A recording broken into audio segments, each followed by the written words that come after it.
À 6h53, la question santé d'Europe 1, Thomas Soto.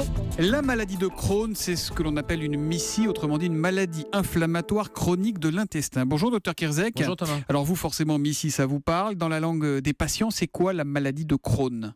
Tout est dit, c'est une maladie inflammatoire du tube digestif. Donc c'est une maladie dont on ne connaît pas spécifiquement les causes, mais qui est très handicapante avec des symptômes à type de douleur abdominale, parfois d'hémorragie. Et c'est une maladie qui est chronique et qui va évoluer tout au long de la vie. On n'en connaît pas les causes, mais est-ce que c'est une maladie nerveuse ? On a toujours tendance à penser quand on a mal au ventre, ça peut être nerveux. Alors ça peut être nerveux, mais dans la maladie de Crohn, il y a d'autres facteurs. Il y a des facteurs génétiques en particulier, probablement une origine auto-immune, vous savez, les anticorps qui vont se retourner contre l'environnement. Une origine alimentaire, là on sait que l'alimentation a un rôle sur les poussées ou au contraire sur les rémissions de cette maladie de Crohn.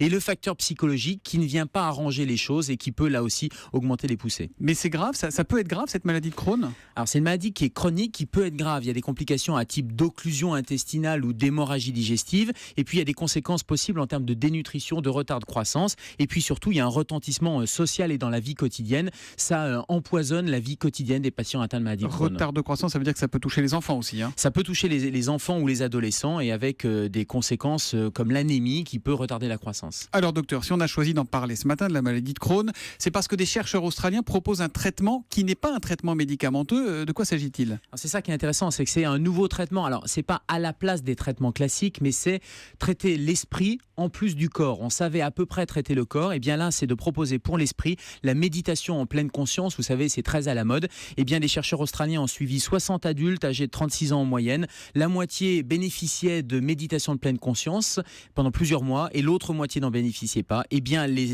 patients se sentaient moins stressés, moins angoissés et avaient une diminution de leurs symptômes. Bref, il y avait une amélioration en traitant l'esprit des symptômes physiques de la maladie de Crohn. La méditation, c'est-à-dire qu'on se pose, on réfléchit, on est zen, c'est ça en gros ? Oui, c'est de la méditation en pleine conscience, des techniques de relaxation. Et cette solution naturelle est efficace dans la maladie de Crohn en adjuvant thérapeutique. Il y a des médicaments quand même pour soigner le fond ? Oui, il y a des médicaments, bien sûr. Il y a des médicaments à type d'immunomodulateur. On va aller moduler la réponse immunitaire. Il y a des anti-inflammatoires en cas de crise. Et puis, il y a aussi des probiotiques et l'alimentation a un rôle fondamental. Le matin, il est avec nous à 7h-5. Il passe une partie de ses nuits aux urgences. C'est le docteur Kierzek, de retour demain à 7h-5 avec sa question santé sous le bras. À demain, Gérald. À demain, Thomas.